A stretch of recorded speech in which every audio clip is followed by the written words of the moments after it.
back, bud. Toy boat. That's what we do at SeaWorld. Really? Like right before a show, I would do all those little... Because you're on the headsets, you're speaking to everybody. Recording? Okay, so Jennifer Rulon. Yes, Katie. Thanks for being here today. Thanks for having me. So I'm going to call you a professional triathlete. Oh, you're very kind. Yes. I don't know if that's like an actual thing, but... It is a thing, but I'm not a professional triathlete. To me, in my eyes, you're a professional Well, triathlete. thank you. So today you can be one. Okay. So I'll you take it. competed in 13, 14, including... Nope, 13. Or 13 was Kona. So, Yep. And it's an Ironman triathlon. Correct. Tell everybody what is in a triathlon. Yep, it's a triathlon is a swim, bike, and run. It can range from a sprint triathlon, which is a 500-meter swim, 10 to 12-mile bike, 2 to 3-mile run, and then it goes all the way up to an Ironman. An Ironman is a 2.4-mile swim, 112-mile bike, and a 26.2 marathon run. 112-mile bike. Correct. Let's say that one more time. 112-mile bike. 112, yes. I think looking at you today, I'm like, well, there's no doubt that you could do that. You're like super physically fit. You're, all in it, but it didn't start out that way. No, not at all. So tell us how you decided to run a triathlon or compete in a triathlon. Yeah. So it was, and I tell this story a lot, but Yeah. it's a very aha moment of my life. So it was in 1989. I was watching the Ironman World Championship on ABC Wide World of Sports, and I think if you remember back in the days, it was their tagline was the fear of victory, or anyways, I'll think about it. It will pop up. Okay. But it was the Ironman World Championship. It was Mark Allen and Dave Scott. It was in 1989. And now they call it the Iron War because these guys were neck and neck on the run. These guys were running like a 5-6 minute pace for those. And you can look this up like on Yeah. YouTube. You can see it. They're like literally right next to each other. Yep, the whole time. And so these guys crossed the finish line at 8 hours and 6 minutes. Mark Allen won that day. But then what happened was an hour later, the first female crossed, Paula Newby-Fraser. And I just sat there looking at her. I was like, oh my gosh, if she can do this, like, why can't I do this? And it was that whole mindset and that shift to myself, like, I think what I liked about that sport, about triathlon, it was that everybody was on an equal playing field. Level playing field. Yeah. Man or woman, no matter age, yep. This is it. This is it. And so that was the neat thing about Ironman, was that I was like, all right. And I told my mom, by the time I'm 30, I'm going to do that Ironman. Yeah. And she goes, okay. But the funny thing is, I hated running. I swam. I would bike around town in my mountain bike, but that was it. So, yeah. And you said that you couldn't even run like a 2-mile run at that point when you decided to do this. No.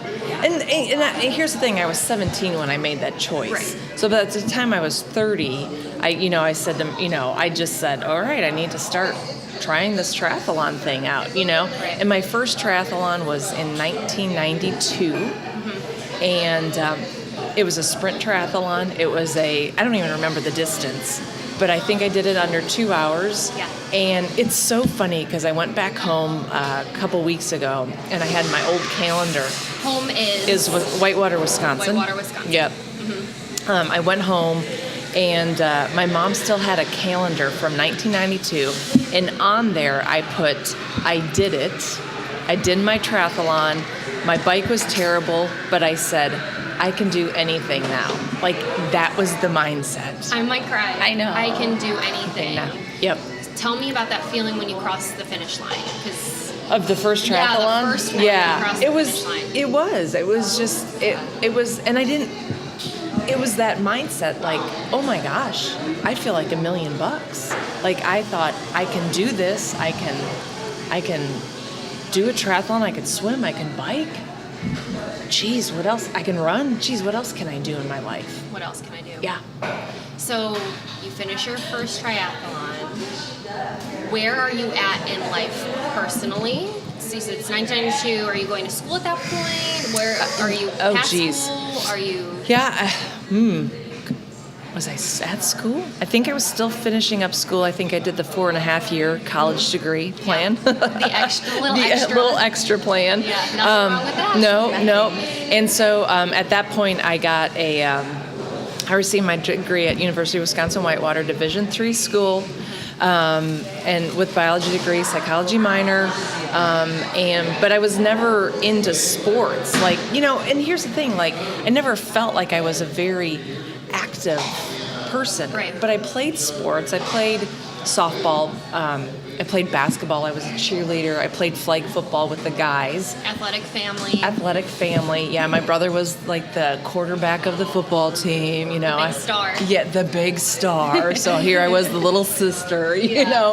And so then I was like, well, shoot, if and he sees me and he's like, oh, you're crazy, But I was like, but I had to keep up with you, Yeah. So, anyways. I just, I think I was in college at that time and just said, all right, let's try to do this triathlon thing. But I didn't do an Ironman right away. I couldn't. There was no way I was going to build myself up to it. The funny thing is that going into I never ran. I got out the Nike Air Pegasus, and I thought, all right, I'm going to run down a mile and run back. And I think I walked, I shuffled, I don't know what I did, but it was awful. Like, it was terrible because I thought, well, I think we've all been there. Yeah. Because I was very comfortable in the water. I swam. And then I biked around town. Our town was so tiny. It was like, at that point, I think it was like maybe 10,000 people.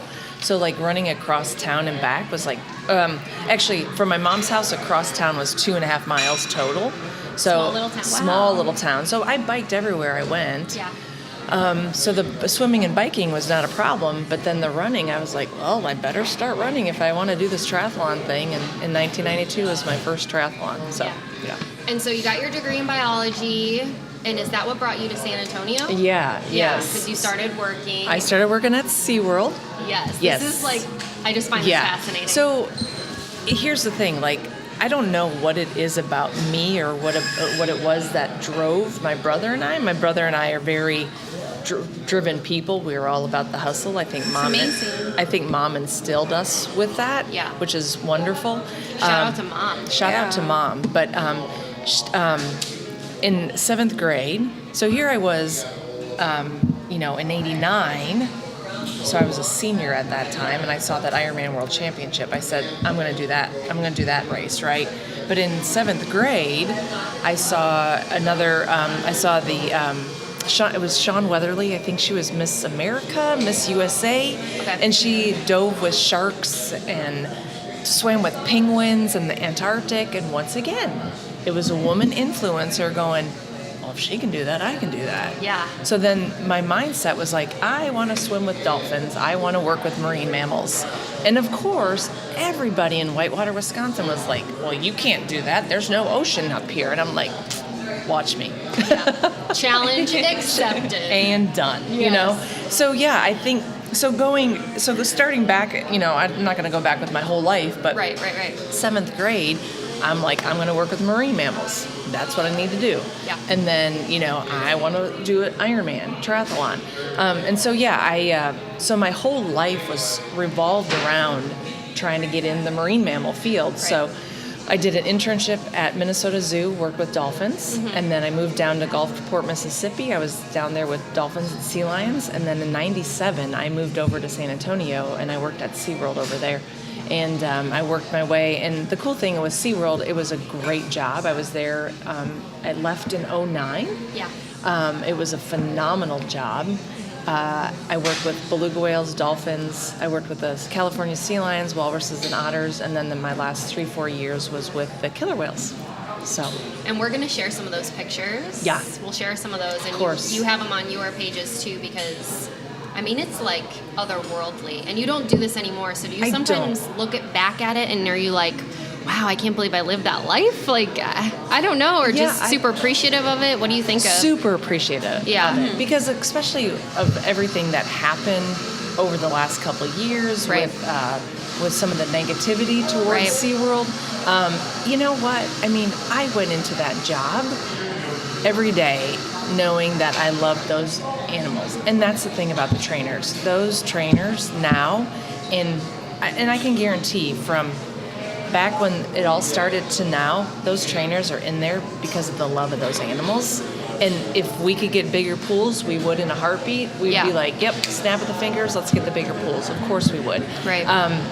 So I went in there every day knowing that I'm going to try to provide the best that I can for these animals with them being here. And oh my God, we had so much fun. We had a lot of fun. It was a great career. It was a phenomenal career. But when it started getting to be a little bit stressful, is really when I was like, I need to make a change. You kind of have that trigger that your job is no longer serving you, right? Right. Yeah. And it was interesting because I did work with killer whales. It was a stressful job, and we see that, and you see that in the news, and it was a very stressful job. And I got to a point where I was like, you know what, I think it's time for me to move on. And I said to my husband, I said, I think it's time that I leave. And he's like, well, what are you going to do? And I'm like, well, I've been triathlon, and then during SeaWorld, I was doing races and triathlons, and then that's important to know too. Yeah. During SeaWorld, SeaWorld was really good about allowing me to go out and do my other hobby and my other love, my other passion, and was triathlon. Then I became a triathlon coach. And got certified, and I said to Chris, I want my husband. I'm like, I would love to go back to school, get my master's in kinesiology, and so I went back and left SeaWorld, and I'm like, oh my God, what am I doing? I'm leaving a full-time job. Scary with benefits. Right. Taking that leap, and then going, oh my God, I'm going back to school as a 40-year-old woman and getting my master's, and I actually worked at Lululemon during that time. And anyways, I'm 46 years old, so there's been a lot of life lived. Yeah. But what was it like taking that leap of faith? Yeah. That, you don't have benefits, like you said. You're giving up an income. You're giving up something that you're still super passionate about, right? I mean, what would other people that might be thinking about doing that, what is kind of your encouragement? Because that's the scariest thing. I agree, yeah. It is super scary. It's scary. Like, you read these articles of people like, I left my job to do this, and you're like, can I do that? Like, is it possible for me to do that? Like, what would you tell somebody like that's thinking about that? I mean, that's a good life lesson, right? I think. So I was just telling Rossi when we were getting ready. I think the biggest thing that happened for me was to say, what do I want to accomplish my time at SeaWorld? And when I accomplished it, I was like, okay, it's time to move on. Like, I've done everything I wanted to do at that job. It was time for me to move on and take that leap of faith. And thank God I have the amazing husband that I do. Yeah. Shout out to Chris. Yeah. Shout out. We call him the silent partner of Rulon Racing. Yes. Yeah. The silent partner. Yes. Because there would be no Rulon Racing if there was no Chris, right? Yeah, there wouldn't. Because I have a crazy maiden name. But I think it was just that I was like, you know what? I want, it's time to move on. And I think that's one of the life lessons that I could tell people. Take the jump, take the leap of faith, and it's scary as all get out. You're gonna sit there and you're gonna be like, what am I thinking? What am I doing? But if you know in your heart of heart that you've done everything that you could do at that one position, at that one job, then it's okay to move on. It's okay to make that change. I think there's so many people that are stuck in their job Stuck. They're stuck. That word. And I saw that at SeaWorld because they didn't know where else to go. They didn't have anything else beyond what was there, and I just, and sometimes you see the people, and I'm not saying at SeaWorld, but you just see people miserable. And I'm like, I do not want to be that. And it doesn't just affect your work. Like, you see it in their personal lives. You see it outside of work. Yep. When they're not happy in one place, it often transfers to another. I did. I'm a huge goal setter, and I actually Go figure, right? And I talk about. I don't know if it's in my life. I do. I think I talk about the Rulon methodology of goal setting. But you trademarked that yet? I need to. Yeah. You really do. Amazing. But I think, oh shoot, I lost my train of thought. Oh, that's Methodology. what it was. Methodology. But I remember sitting down, talking with a friend of mine at Lululemon, and she goes, what do you need to do? She goes, if you're looking to start to start coaching full time, what do you need to do? And I go, well, I need to leave SeaWorld. I need to take my GRE. Yeah. I was going to say GED. GRE. And then apply for grad school. And she goes, okay. And so, we wrote it out. Put the timeline on paper. We put the timeline on paper. September 2009 was when I was going to leave SeaWorld. I left September 21st, 2009. Wow. So would you say almost like step one of achieving your goals is telling people about it? It's writing it down? Accountability? Yeah, for sure. Having that accountability factor is huge. I mean, as a coach, as a coach, that's the biggest thing that I see with athletes is they want that accountability. I think a lot of us want that accountability. So if you have, a business coach or a triathlon coach or a run coach or just a friend, you throw it out in the universe. Right. It's pretty amazing what can happen. I love seeing when I have friends or different acquaintances that post on social media, I'm trying to do this, or, here's my before picture if they're losing weight, or I'm going to run a triathlon. Right. And I love when friends do that because I feel like we can all cheer them on. For sure. But that's kind of scary too, is putting it out there to people. And I think that was a big life lesson for me, was that when I started talking with a sports psychologist. He actually asked me, he's like, can I help you? And I'm like, no, I got it. I'm good. But then the more and more I talk with him, I'm like, yeah, I can work on some things, So anyways, he and I were talking about process goals versus outcome goals. And I think a lot of people will look at the outcome first. And they're like, I'm going to do an Ironman. And they throw it out there in the universe and they just plug Ironman.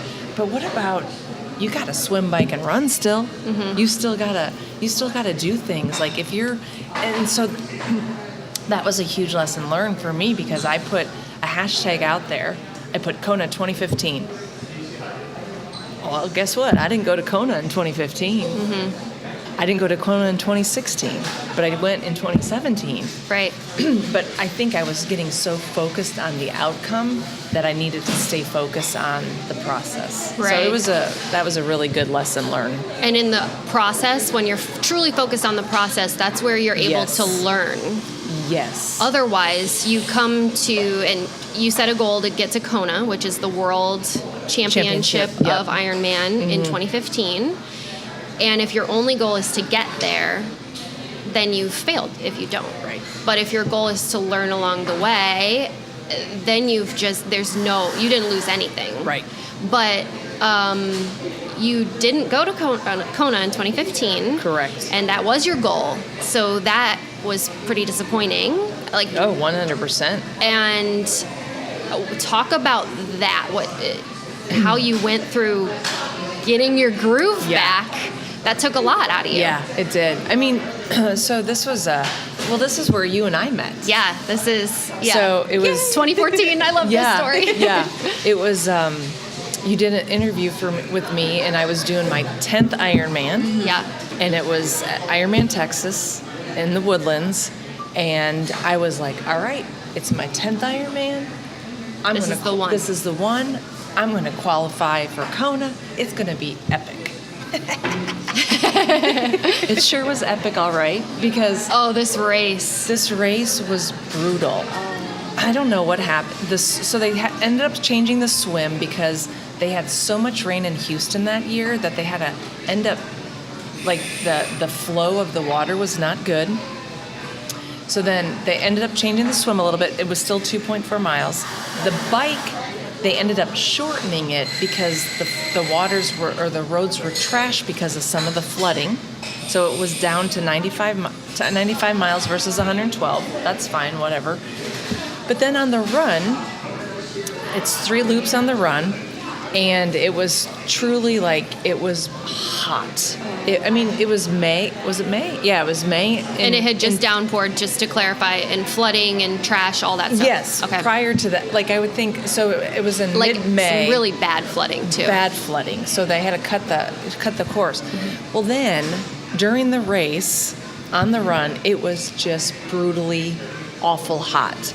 And I looked up to the sky, talked to my God, my big man upstairs, my universe, whatever you want to say. I'm like, you know what? It's really hot. I'm like, I have one more loop to go. Can you help a sister out? Within 5 minutes, torrential downpour, thunder, lightning, hail in our face. Just, and I was like, you got a funny sense of humor. And I was like, wow. And so then literally they stopped us on the course. And so we were sitting there for 25 minutes, and I was just sitting there shaking. And I saw Chris, and I was like, and he goes, just finish. That's all you need to do. And so when I crossed that finish line, I wasn't even close to qualifying. It wasn't even in my visual at that point. I just wanted to finish because I was so annoyed with it.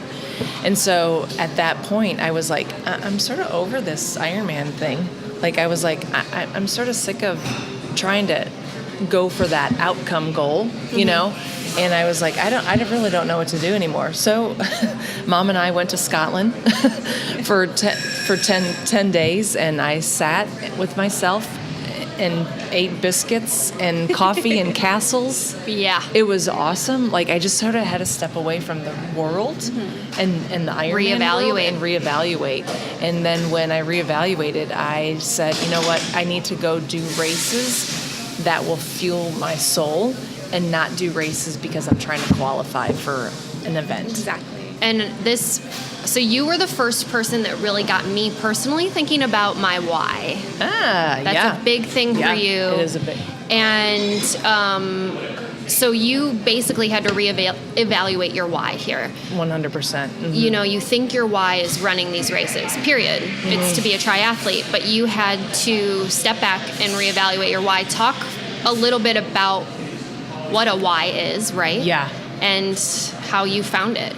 Oh boy. I think, I don't know if y'all have seen Simon Sinek's, he did a TEDx talk. And if you haven't heard Simon Sinek, shout out to Simon Sinek. Go follow him. His videos and his advice and he's just a great inspiration. Very, very inspiring. But I never, I never really realized my why until just as of recently, because I'm like, why am I sitting here trying to do this Ironman triathlon, trying to do this? Because I told my mom I was going to do an Ironman triathlon by the time I was 30, and I was going to do that Ironman triathlon. But what happened is I did do an Ironman triathlon by the time I was 30, 6 weeks before my 30th birthday. My 31st birthday. That's what it was. So I did do an Ironman triathlon.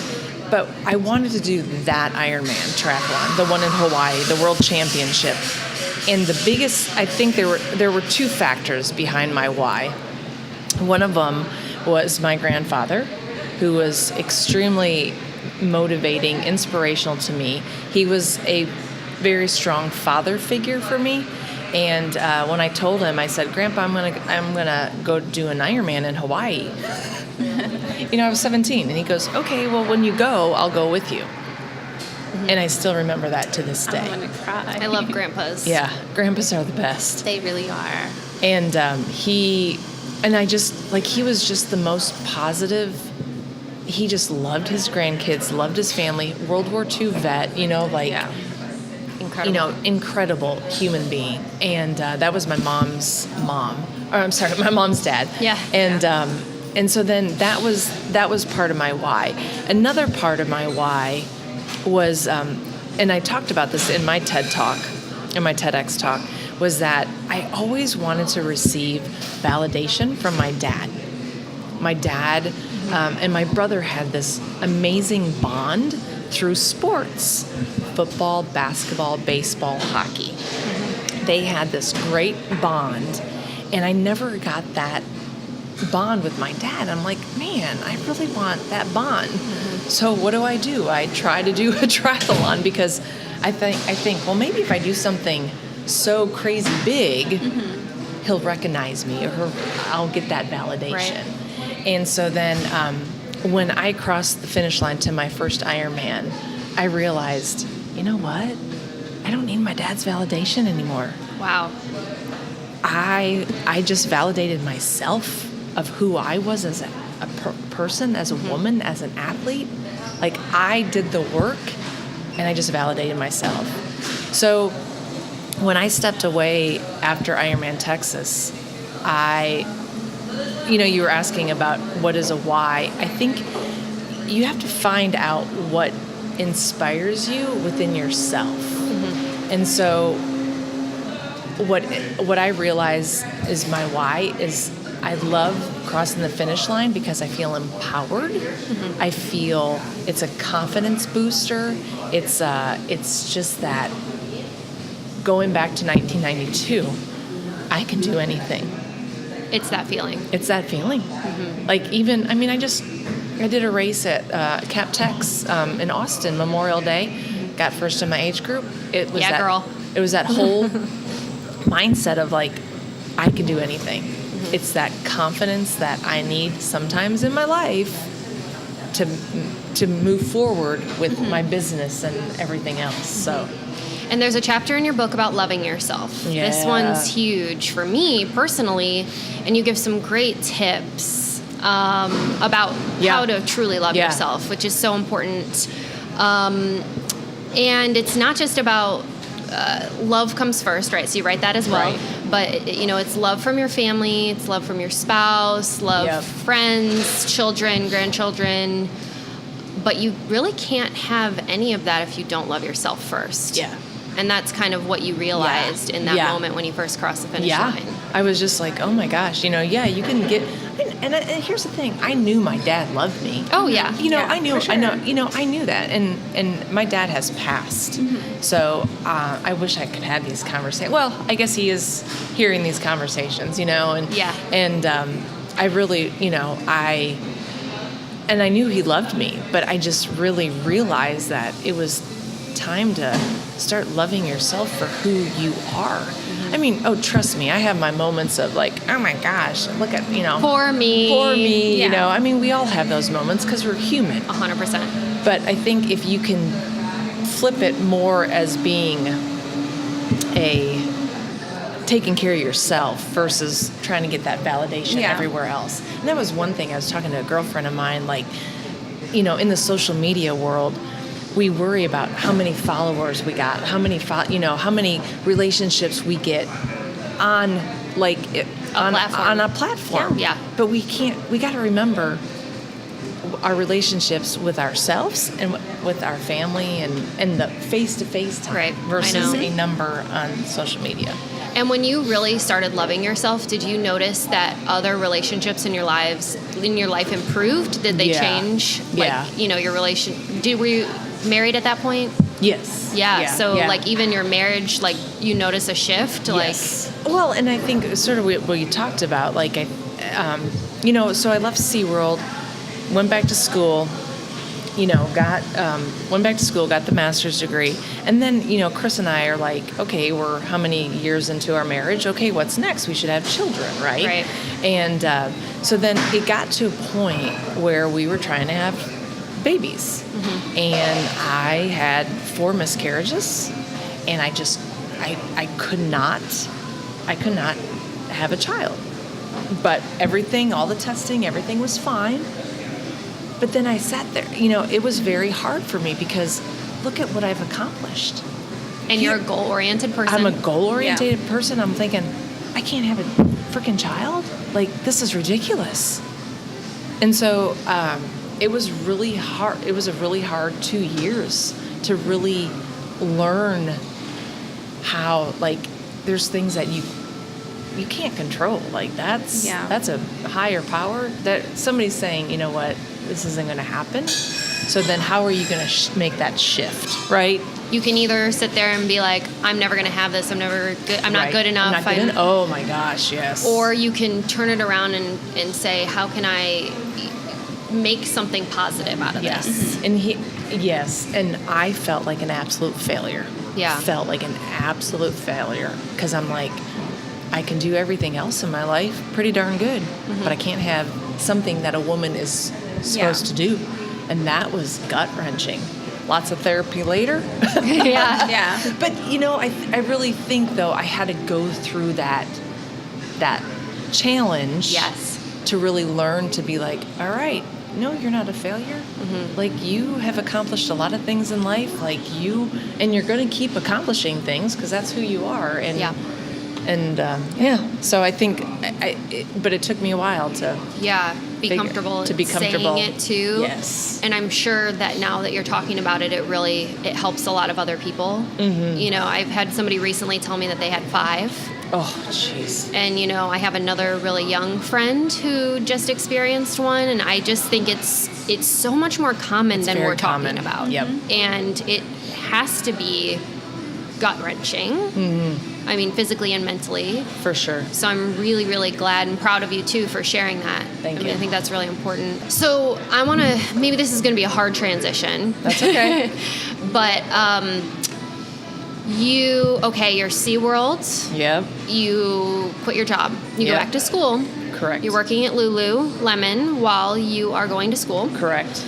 And then you graduate. When was the moment, because you've had coaches in your life. Correct. And so how did you decide that you could do that yourself? Oh. You know what I mean? Where was the shift that you could start a business? I mean, that's another leap. Yes, and I talk about this a lot as well. So first of all, 2001, I received my USA Triathlon Level 1 Certified Coach certification, and I've kept that since then. Right. But then I knew I wanted to take it to another step, another level, and that's when I went back to school, got the master's. So what happened is I graduated in May 2012. Okay. And I applied for jobs. Got turned down. I was either overqualified, I wasn't the right fit, the pay was awful. Like, I'm like, here I got a master's degree, and I'm like, what the heck? So, and then at one point I was hired by a company, but they're like, well, we can't bring you on for another 6 months. So I was like, okay. And I said, I'll just wait around. Sure, I'm here. I'll wait, So then in 2012, it was Chris qualified for Ironman World Championship. We go to Hawaii. And at this point, I am, still no job, still trying to figure out what the heck to do, right? I even applied for a position at a dolphin, it was a dolphin place in Hawaii, because I had a friend there from SeaWorld who moved over there with her family. You're doubting yourself so much that you're thinking about going back. I'm thinking about going back to the field that I left. Right. Yeah. So I apply for this job in Hawaii. They take me, they pick me up. I go swim with the dolphins. I go meet everybody. I got hired. I mean, they hired me. They gave me, I was a manager position. And so anyways, so I go, I do an interview while Chris is getting ready for the Ironman World Championship, right? I do an interview. I go sit on the pier in 2012 that day, and I just sat there and I was watching Chris do this race. The gun goes off, and I swear a light bulb jumps on. And I was like, what am I thinking? Like, I've always wanted to, this is my ideal. This is where I want to come back to. I want to do Hawaii as a participant and not as a spectator. And then, why don't you just start your own business? Like, why are you waiting around for everybody else to hire you? Why don't you just start it? And I started jenrulon.com. Yeah. And it was crazy because that was the day that I was sitting on the pier and I was just getting so sick of getting told no. And then I reached out to the company that was waiting for me to say, hey, and I reached out to them. I'm like, thanks, but no thanks, but I'm going to start my own business. How cool. And they were like, okay. And a couple months later, I saw the person that wanted me to come on, and he goes, congrats. He's like, that's a huge step. Yeah. And I was like, but I was sick of waiting around. Yeah. I was like, I got to make the leap.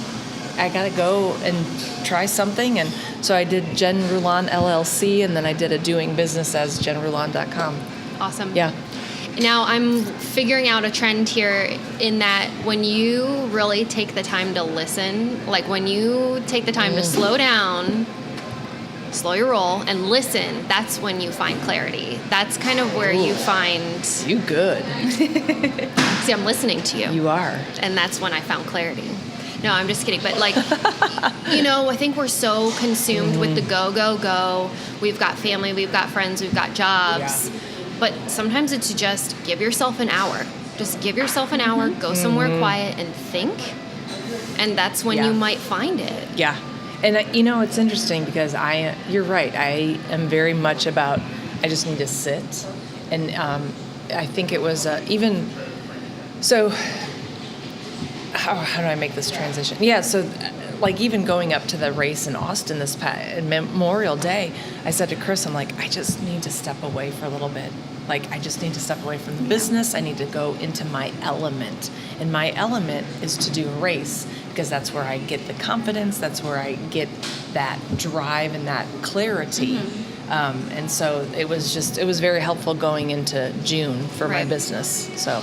And I'm going to mention, but I want to move forward too, that you did even pivot with your business a little bit. So now you're not just coaching athletes, you're coaching other coaches. Correct. So I'm super proud of you there. Thank you. And if anybody wants information on that, where do they go for that? They could go to jenrulon.com. Okay. And in there it's called Coaching the Coach. Coaching the Coach. So I love it. Yeah. Amazing. It's funny though because I don't love that Coaching the Coach. Yeah. But I'm like, it's sort of sticking. It is. It's needed. So Coaching the Coach, and it's more about, real quick, Coaching the Coach is more about helping other coaches, other triathlon coaches, run coaches, swim coaches, whatever that may, build their business. It's not me helping them build a training plan for their clients. They know how to do that. They know how to do that. This is the online space. Yeah. So taking it to the next level. Building their brand. You got it. So the moment happened last year, coming full circle, that you made it to Kona. I did. Yes. So tell me about the race where you qualified. Yeah. So once again, after Texas, after the whole beep show, I call it, I realized I was like, okay, I need to step back. I chose Ironman Florida because Ironman Florida is my happy spot. It's a beach. Yeah. It's an ocean. Beautiful. Hence SeaWorld. Yeah. Animals, whatever. So so in 2016 at Ironman Florida, I placed fourth in my age group. I was on the podium. I was up there. And then but the thing is, the first two girls got the slots to Kona. Only the first two. So even though you're in the top, you did awesome. Yeah, you have to be the one or two to go. I was like top 20 female. Yeah. Or under 20, and I still did not get a slot to Kona.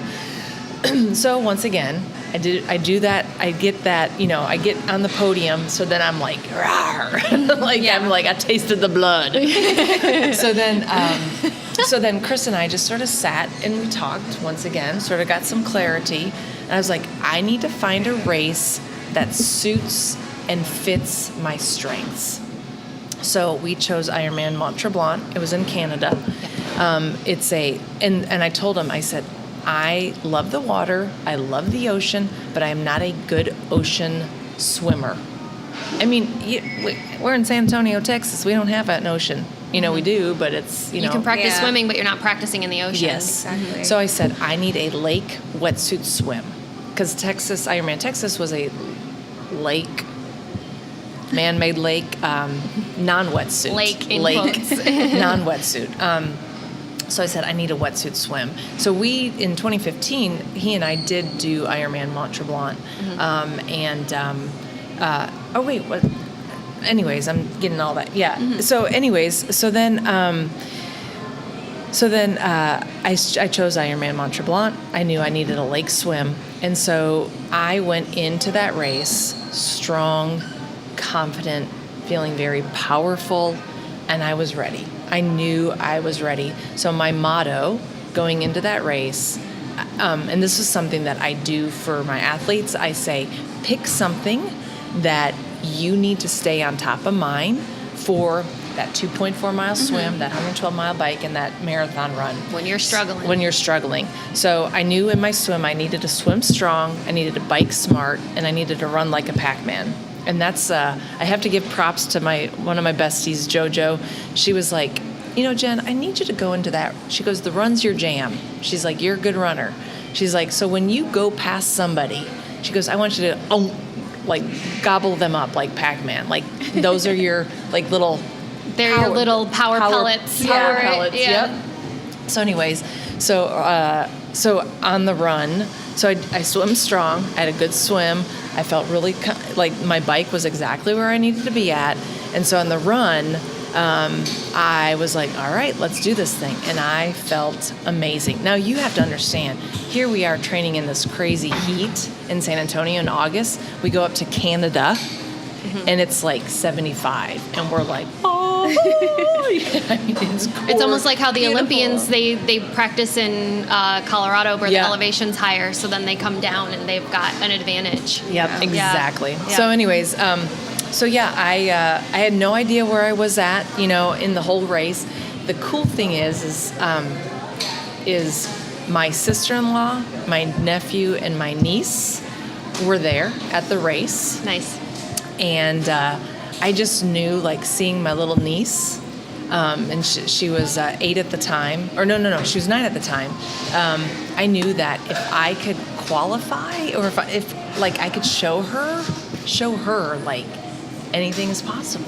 Give her a role model, just like you had growing up. Yes, yes. And so, anyways, I crossed the finish line to the Ironman at Tremblant. I raised my hands. I was like, oh my God, I did it. I had no idea where I was at in placing, but I knew I had an epic race. You felt it. I felt it. I did a 10:59:31, so I went under 11 hours was what the goal was. My run was a 3:42, which technically I qualified for Boston with that time, but it wasn't a certified course. Anyways, and I just crossed the finish line, and I was like, oh my God. And so going into that race, I knew one of the girls in my age group already got a slot at Texas that year for Ironman. I also knew going into that race that there was generally 2 slots for Ironman World Championship. And so when I crossed the finish line, I come out, I see Chris, we hug, we cry. I'm like, I don't know what I did, but I just had an epic race. I was so happy. It was worth it. I didn't care if I qualified at that point. I knew it was. I just knew it was spot on. So then Vicky comes up, my sister-in-law gives me a hug, my niece gives me a hug, and I'm like, I'm sorry, baby, I stink. And she's like, that's okay, Aunt Jennifer, I'm so proud of you, Jackson, my nephew, gives me a hug, and he's like, well, good job, Jennifer. He's that 15-year-old kid, Anyways, Vicky goes, hey, do you want to see how you did? I'm like, oh, yeah. Yeah. Sure, I didn't think about it. So she's scrolling, she goes, you got 3rd. What? I got 3rd in my age group? She's like, yeah. I go, can you tell me who got 1st? And she told me who got 1st. And the woman that got 1st already got the slot at Ironman Texas. So I knew in my heart that I was going to Kona. And Taryn goes to me, my niece, she goes, "Aunt Jennifer, did you qualify for Kona?" And I go, "I sure hope so, baby. I sure hope so." And it was hard because I had no idea. Like, I could not say that I qualified for Kona until I heard, "Hey, Jen, do you want to go to Kona?" That's the official line. That's the official line from Mike Is it like a Ryland. ceremony or afterwards? Yeah. So we do the race. So then Sunday, no, the race was Sunday. So Monday was when the award ceremony was. I go up and get the podium. I'm already talking to the girls. Like, we go up there, and I talk to the girl at first. I go, "You got your slot at Texas?" She goes, "Yep." I talked to the girl at second. I go, "Are you going to Kona?" She's like, "No, I just can't afford it right now." And or she's like, I've already been before. I'm not going to go. I'm like, excuse me. So when I was up there getting my award, I knew I was going to Kona, you know. So then I came down, sat down, and here's the cool thing: my husband got second in his age group. Second? He's a powerhouse. He's a powerhouse. This is his third time that he qualified for Ironman Kona. Whoa, yeah. Anyway, no big deal. So anyways, so I went up there, and so Mike Riley is the voice of Ironman. And if you want to get inspired, like, the guy has said, Jen Rulon, or Jennifer Fritching, Jen Rulon, you are an Ironman 13 times, right? The guy, his voice is so well known in the Ironman world. Like, but it's so funny because I think in 2016 when we were in Kona, I get a selfie with him, and then I start tagging him, and I start getting selfies, and now we're like great friends. Like, we always he's like, "Hey, Jen, are you in town? I got to get a selfie with you." You know, like, it's just like we have. That's great. Yeah. And so, so he calls the first place girl, "Hey, do you want to go to Kona?" She's like, "No, I already got the slot." He calls the second place girl, "Hey, do you want to go to Kona?" She's like, "No, I'm good." And then he goes, "Hey, Jen, do you want to go to Kona?" And if you go to my Instagram account, Coach Jen Rulon, you will see a video that my niece took of me, niece or nephew, one of the two, and it's spot. I mean, it's so good, and I'm like, you're not lying. Your hands shoot up in the air. Yes. You like run up there, like That's this. awesome. Yeah, it was pretty great. So anyway, I and here's the funny thing. I think here we were, Here we were. This is the crazy thing with Kona, is that we did the race, and then 8 weeks later we had to go do Kona. So it was a quick turnaround. Body was pretty tired, Right. And I go in to go do Kona, and it was really hard to push Kona because my goal was to be invited. Right. You were there. I was there. Yep. And once you were there, you had to live in the moment. I did. I mean, What was the journal? I got you a journal. What did it I say still on? use it. You do? What does it say on the front of it? Something about I'd have to look. going through the journey, or just living in the moment. Living in the moment. I use it and a like lot. not worrying about what my whole goal in giving you that was like. Yeah. Okay, you made it. You made it. Just Just enjoy enjoy it. it, Like, yeah. don't worry about what you're going through. And this was the thing, because I am a social media, it's my business, it's everything. Yeah. Like, I applied to do a whole bunch of like things. I had my bike, Cervelo, my bike, the bike that I ride. They did a thing about me. They did an interview, and then Training Peaks, the company that I I use for my coaching. They said, "Hey, can we feature you?" I'm like, yeah. And I did it like a Facebook Live with them and stuff like that. And I did a couple other things, like with Cervelo. I did these great photo shoots and running and biking and oh my God, I was so tired going into the race though, because I was just like, whoa, I got to do everything. Everywhere. I'm here. And even I talked to my coach, because even though I'm a coach, I have to keep that accountability, Right. sort of what we talked about. He goes to me, I wouldn't have wanted you to change anything different. He goes, because I know how that fuels your soul and who you are. And even Chris goes, next time you go to Kona, he's like, we're not doing any of that. I'm going to like handcuff you to the chair and you can't. But that's how I get my that's how I fuel my soul with, going out and meeting people Yeah. and talking to brands and companies. And I was like, but it's my business. I gotta do things. Representing. He goes, you got to be an athlete. Anyways, yeah. So we're out of time. I know you got to Yes. get going, but I'm so thankful that you're here. Thanks I'm for having so me. glad that you agreed to do the podcast. Jen has a book. I have a couple books. She has a couple books. Yep. She her website, JenRulon.com. JenRulon.com. She's on social media too. Yes. What's your Instagram? You're very heavy on. What's I the love Instagram? Instagram. That's where I've gotten a lot of my business, a lot of my athletes. Right. Coach Jen Rulon. Yeah. And then Rulon Racing. So Coach Jen Rulon is the athlete and the coach. Rulon Racing is about my team, and I try to plug my team more than anything. And she's a great person to follow, even if you just need some inspiration. I personally Thank you. doing a triathlon is not a goal of mine, but Right. I love following you because you're always giving good tips and advice and just like kind of power through your day kind of posts. So that's really good. I love Instagram stories. Yeah, I know. You're always like doing them while you're on your runs, and that's I really, am. really Yeah. encouraging. So And it's interesting because that's something that I need to change. Is that when I'm an athlete, I need to be an athlete. yeah, And when I'm a coach, I need to be a coach. So I think I try not to take my bike, or I try not to take my phone. I need to turn on airplane mode. Is what Get I in need the to zone. do to get in the zone. yeah. Yeah. I'm glad to know you. I am glad to know you too. You're like one of my original little coffee dates. I know, I feel right? like, we met in 2014. Yeah. Man. And then had that. And then the video that you did for me was, It was phenomenal. great. It was yes. Yeah, you're a really special person. Thank you. I'm glad Right to know back at you. ya. Glad to know you. Thanks for having me. Thanks for sharing your story. Thank you.